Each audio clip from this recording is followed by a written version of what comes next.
Are you ready to master the art of creating content that converts? Hey, I'm Mia, a mum of two who went from being a burnt-out AMBO to six-figure content creator in less than a year, all while navigating a late ADHD diagnosis. And I'm Kristen, also a mum of two and a former corporate branding queen turned entrepreneur. My dyslexic brain sees marketing very differently, and that's my superpower. And together we're showing women like you how to master video marketing and create content that generates income. Whether you're just starting out or ready to scale, we are breaking down everything from landing brand deals to building your own empire. Welcome to I Am That Content Creator podcast, where we turn scroll-stopping content into serious income. No filters, no fluff. Just real strategies from two neurodivergent mums who get it. So let's turn your phone into a video marketing machine. And let's go! Let's go! Guys, be professional, guys. Let's go. Okay, there's our intro done. Righty then. Welcome to the I Am That Content Creator podcast. We're cutting through the noise to show you exactly how to create scroll-stopping content, land premium brand deals, and build a thriving online business. No bullshit, just proven strategies that help you scale. I'm Kristen Werner, joined by Mia Steele. What's up? What's up? What's up? What's up, dog? What's up, dog? Tired. You can always tell, I don't know, let us know if you jump in our DMs and be like, oh, that must have been the fourth podcast you guys did in a batching, because we go from like pretty straight laced to like lost our shit on the internet.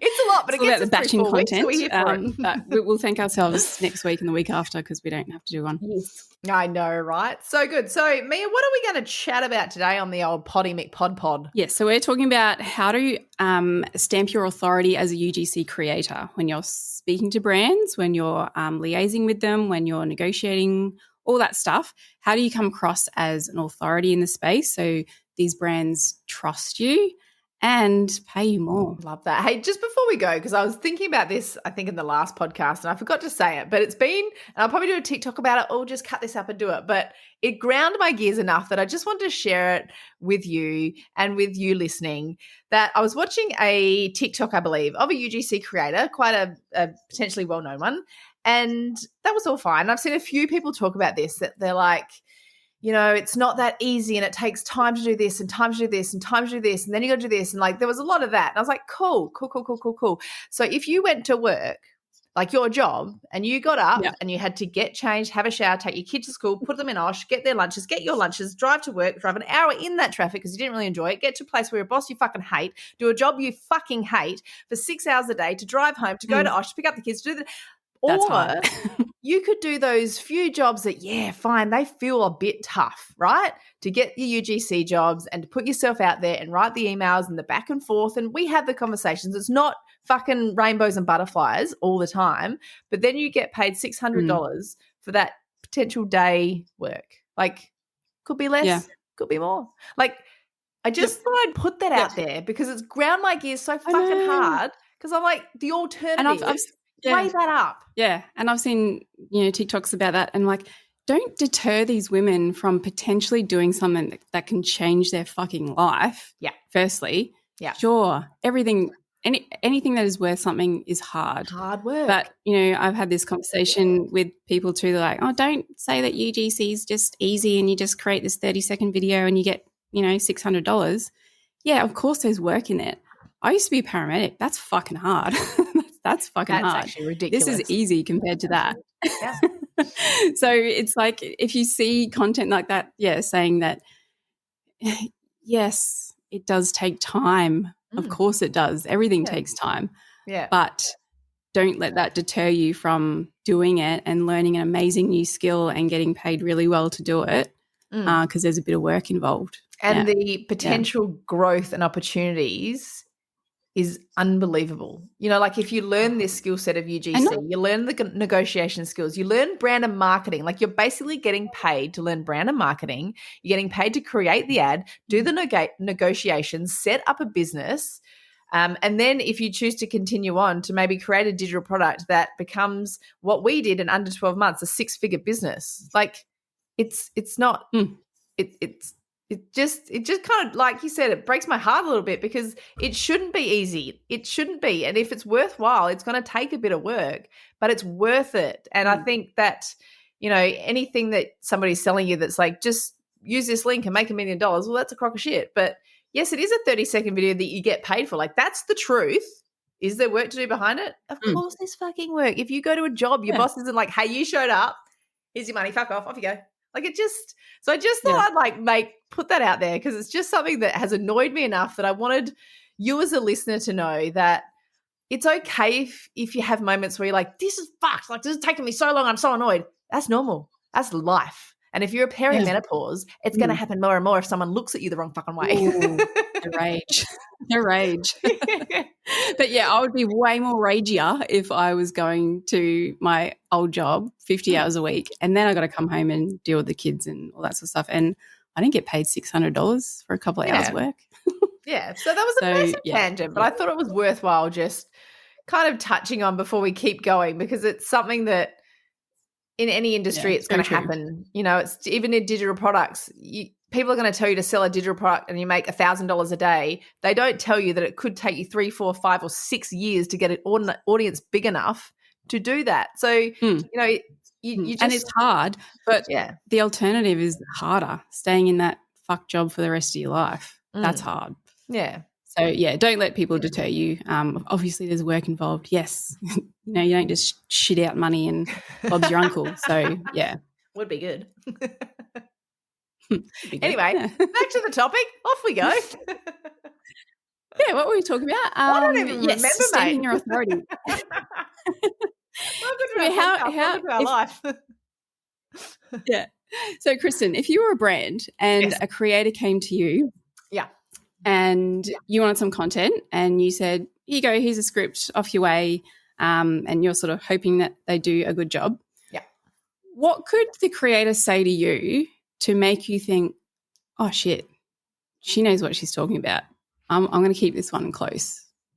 Yeah, I think for me the biggest thing would be how they use the product, like an honest review of how they potentially use the product. Like if a creator got a script and they read the script and they came back to me with this is great, really like it. Look, just letting you know, this is how I use the product. I'd love to be able to maybe create some content around this. Have you thought about this? If it is solution focused in terms of not, I don't like the script, I'm not doing it, I don't like that.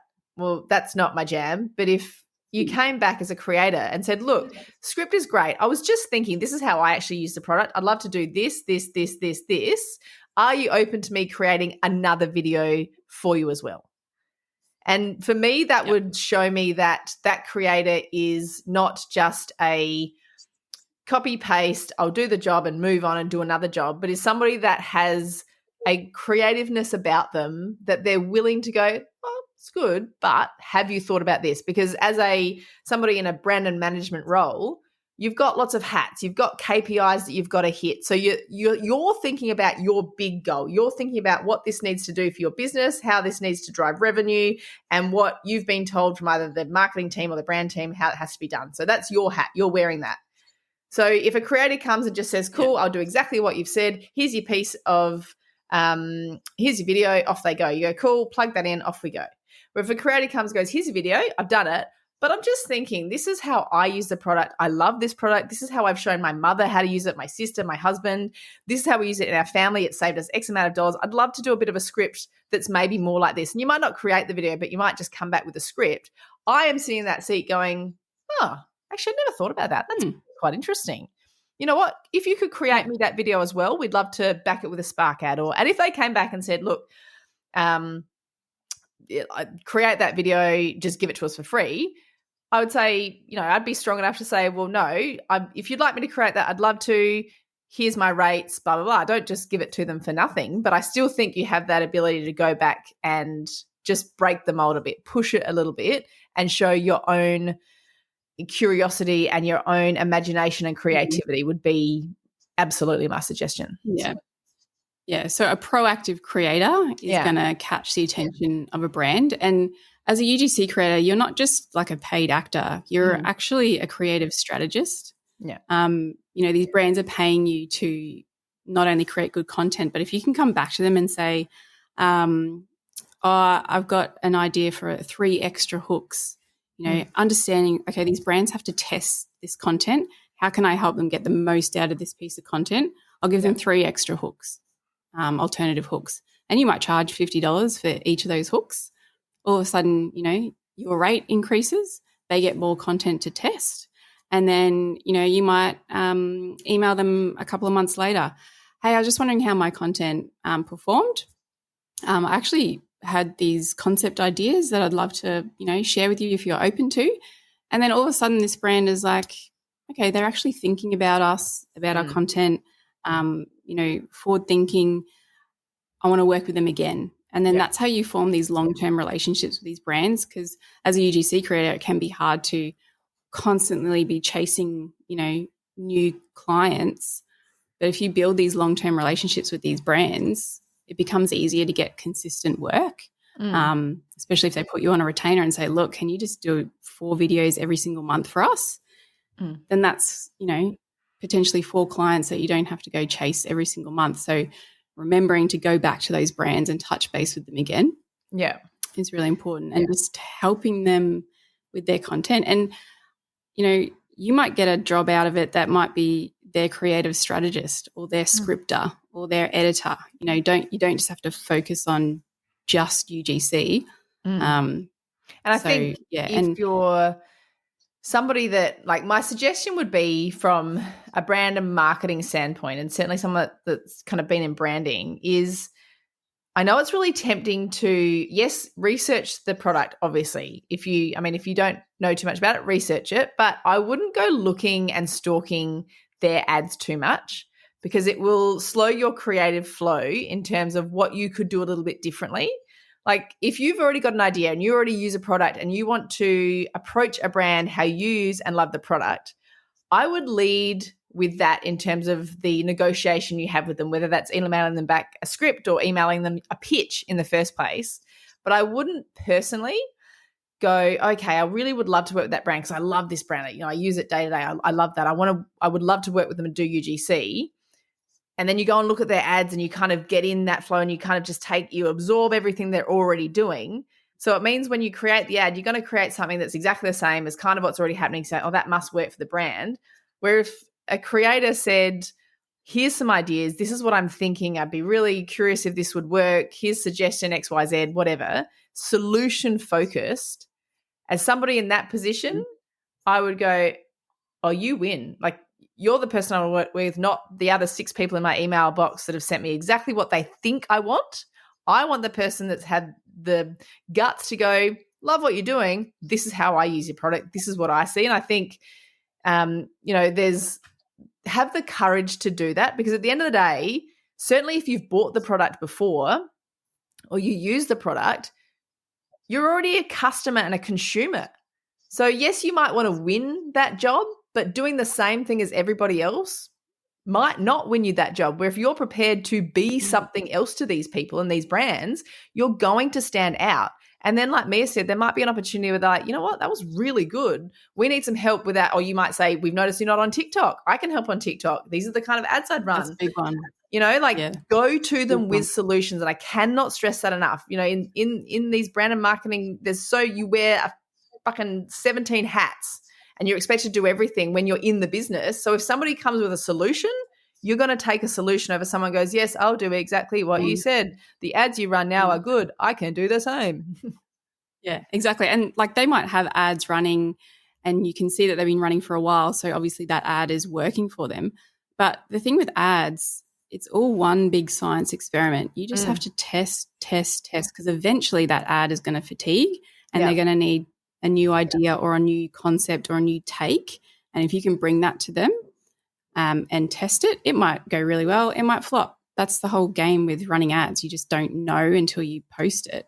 But coming to them with these new ideas as a creator, like most of us are on TikTok all day, every day. I'd hate to see what my time is spent on TikTok. So you're consuming that content all the time. It's part of your job, so it's what we need for us to be successful.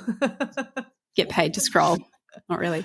They're not doing that all day. They're focusing on the product and the manufacturing and all that other stuff.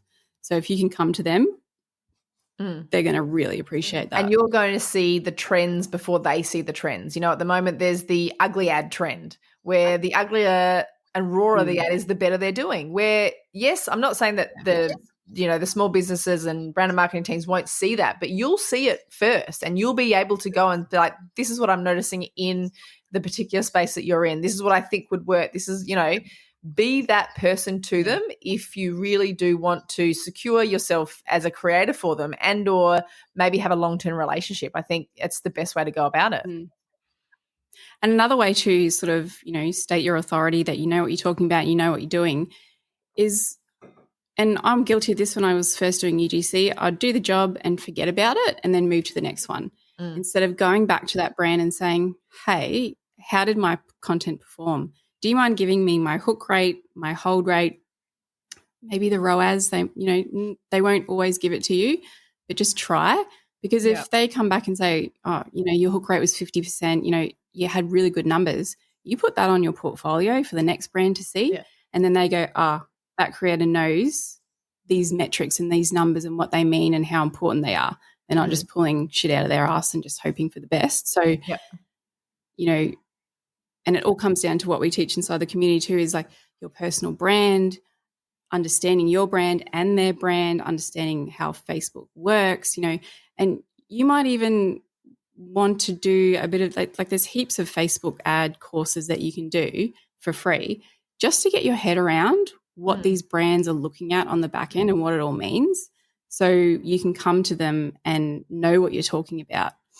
Yeah. It's going to get you further in the job. Yeah, absolutely. And so it's something that if you're very new to this space, say, and you haven't had many UGC jobs yet, and you're thinking, I'm too green, I haven't had many jobs, I don't feel like I can say anything, I would just really encourage you to own your own space in terms of who you are as a person first. And that comes from building a powerful personal brand in terms of, personally, I am not comfortable, and I know we've spoken about it inside the Facebook group in our community.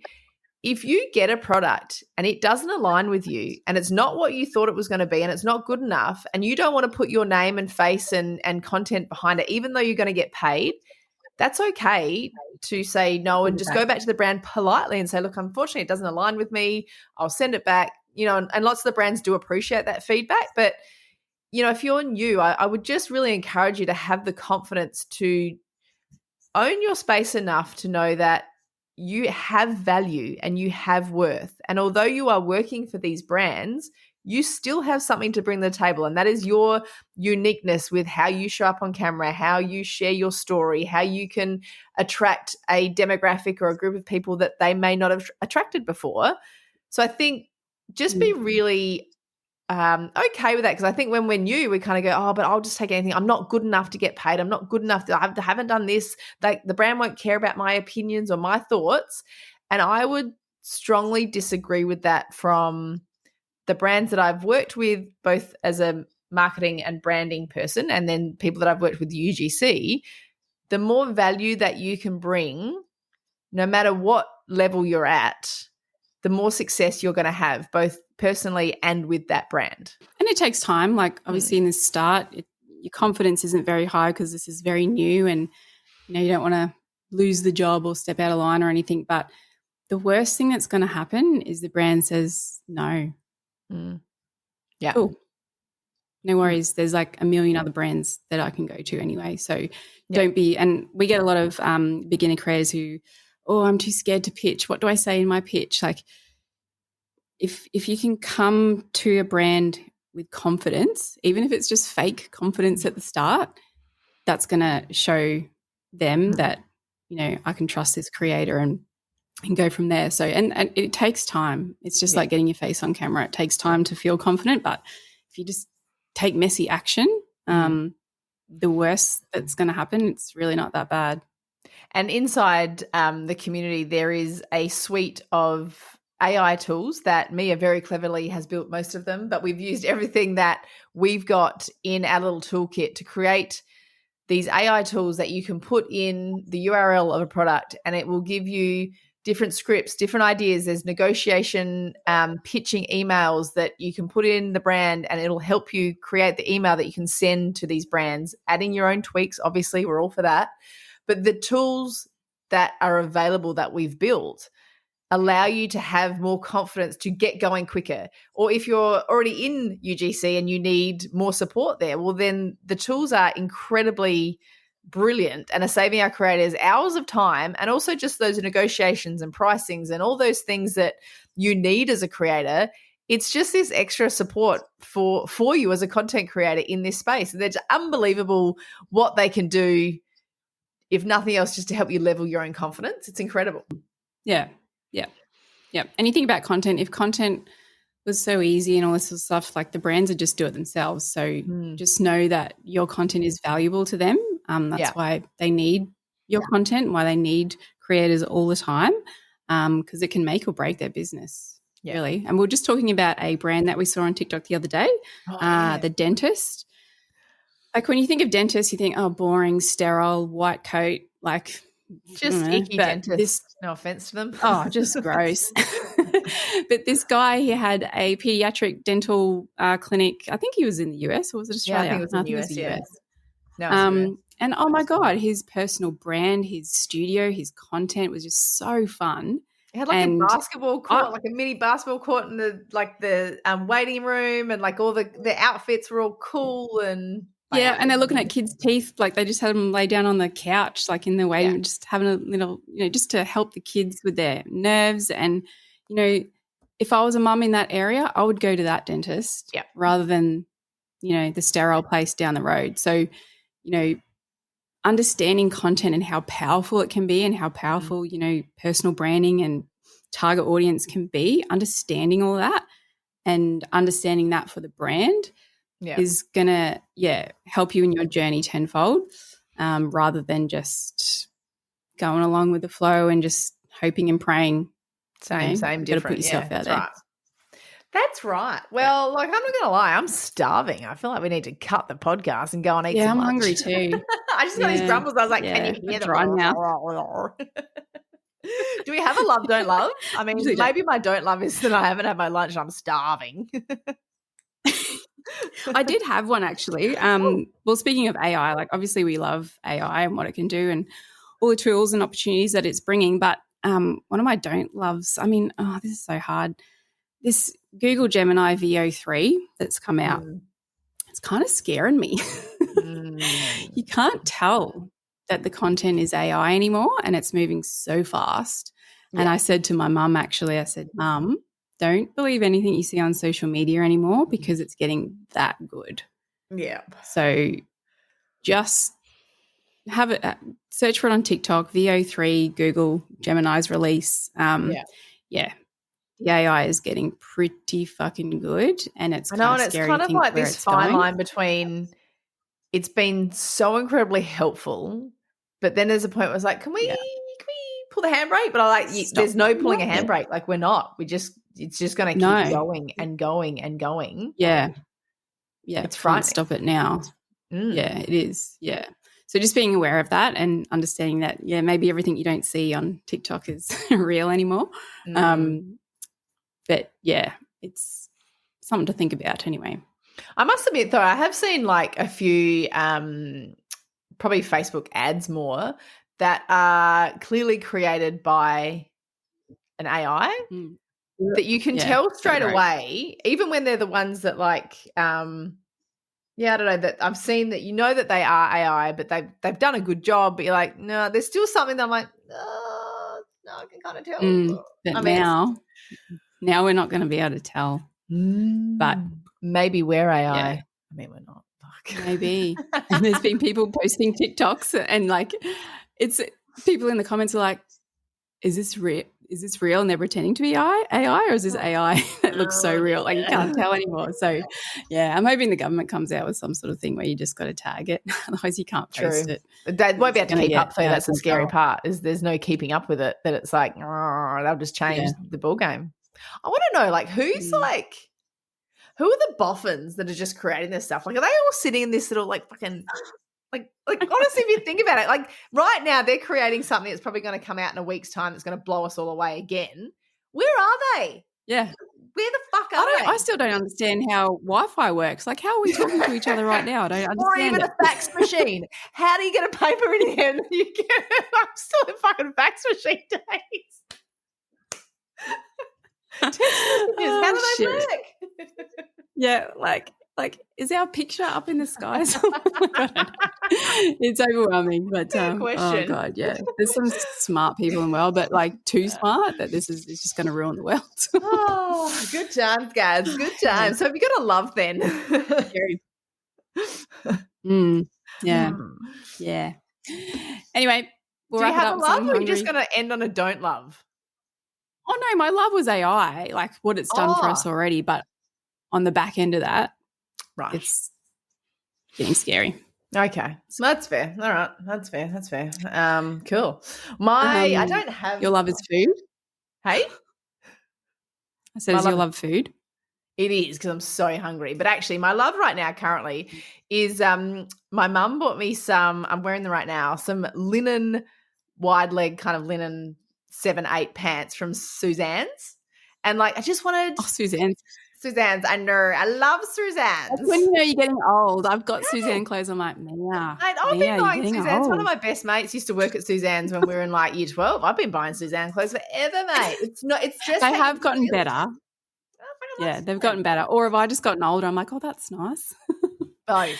I have no problem with them because you gotta dress the bits around it. That's how you need to feel. Is you find something key within the area and then you piece it with the funky stuff or the different stuff or the you stuff. But these pants, I just love me a linen pant, and they're navy blue. I hate black. I loathe black. It's not my jam. So they've been my love because I've worn them like most days. I'm like, probably should wash these because they're like. It's either that or Lululemon. So, you know, that's my love. If you like linen, if you like linen, go to Noosa. Everyone's just wearing white linen. At Noosa, everyone's got their linen. I'm not into white linen though, because white linen will turn brown. Yes. Or a shade of grey if it goes into my laundry. It goes that like that icky like yellow mustard kind of colour once it's had one wash. Yeah. Mum's like, you don't separate your washing? I'm like, nah, she'll be all right. Nah, it all goes in. My mum's horrified at how I wash my clothes. She's like, did I teach you anything? I was like, yeah, you taught me that I don't like washing. And I'm like, at least they're clean.